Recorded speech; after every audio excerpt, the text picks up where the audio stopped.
Hey viewers, I've been working a little bit on the Cafe Racer, Bob's Cafe is what I've been calling it, and I got a component I want to cover because I think there's some people out there that need this piece. Okay, so I want to show you something I was working on and got a little more advanced on doing it. What I have is the prototype battery box for sinking the battery underneath the engine where the H crossover pipe is on the exhaust, which would sit right about there. So what I mean by I got a little more advanced is, like I say, that was just a prototype. I made up a template and got it all programmed and water jetted them out. Well, I didn't do it myself. I had 20 of them made at a machine shop in town. Then I went ahead and built a bunch of this portion bracket, which I'll show you how this all works. So this mounts the back portion where the H crossover pipe would be on the exhaust, and this mounts on the bottom of the engine where the front portion would mount. So the prototype and then the ones I'm making up. Now if you're wondering what this one on the left is, I will do a video here and show you what I incorporated into it. One moment. Okay, so I've added a little light, hopefully you can see, and we'll go under the bike and I'll show you. Try to do this without bumping the camera too many times. Battery box. Typically your crossover pipe, which is a great big component, sits here and mounts here and here. And there's a little tab or tabs incorporated on the back portion of the engine on that back case. I use the original bolts to bolt these in.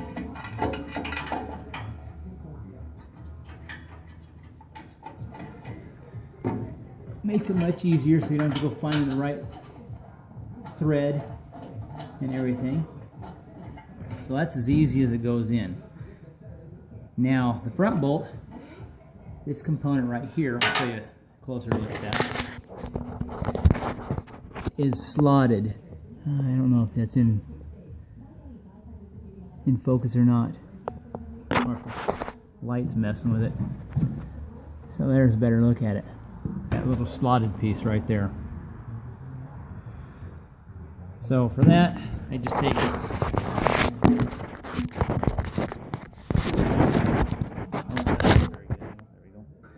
Swing it up, put the bolt in, and obviously you put the nut on. The nice part about leaving these back ones loose, when this is out, you'll notice the back side of this is cut down lower. It actually has a drop right here. What that's for is you have to run an AGM, absorbent glass mat battery, and with that being notched out lower, it leaves room for your cables not to touch anything. Now I will have a little pad for this to sit on down below, and well, actually wouldn't sit on it because that'd be on the bottom to keep it from shuffling front to back. Anyways, when your cables are on there with it loose, you just able to swing it up, bolt it in, or let it down. You do have to run new cables, obviously. This one does have the cables. I just have them tucked up out of the way. I got them over here. So there's the battery box. The only thing I've come across is there's a spot right here that is the brake pedal stopper, and it tend to hit the radius of this portion, so I just hold the hole a little bit further back, pushing it forward, which allows it to go in no problem. Let me pause it and I'll show you what that little bracket on the side is. Okay, so with the battery box swung up, it isn't tight. Obviously, I don't even have a nut on right there. With it swung up, battery in it, the bracket I'm talking about is that little bracket right there. And what that is for is the rear brake switch. Actually, yeah, it'd be the rear brake switch. Normally it mounts off the other side, but if you're doing a bunch of cutting to your bike and you're trying to hide stuff, like on this one, the rear frame's all cafe'd out. I end up using a bracket here, and then the spring itself. I'm going to see if I can get this in frame.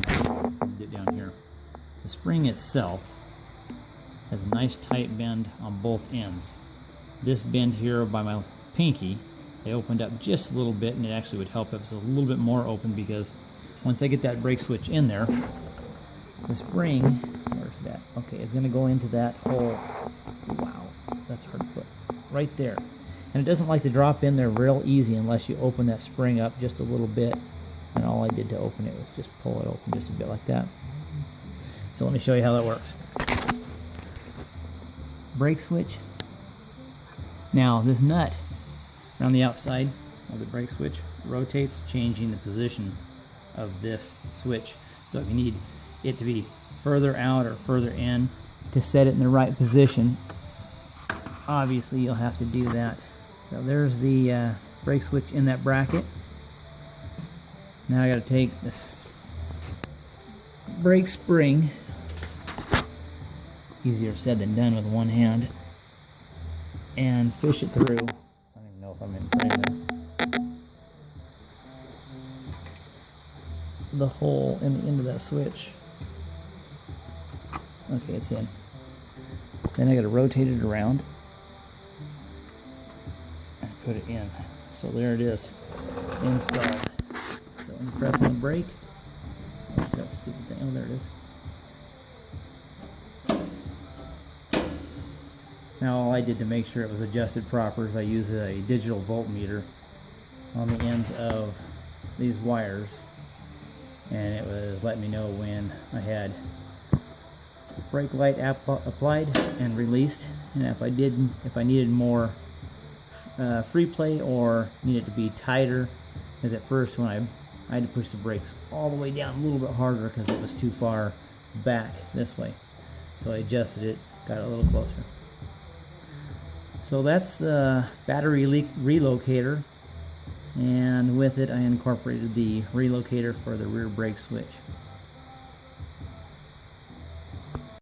Alright, well, thanks for watching, and next video could be some metal detecting, it could be some more building on the Cafe Racer, and we'll catch you then.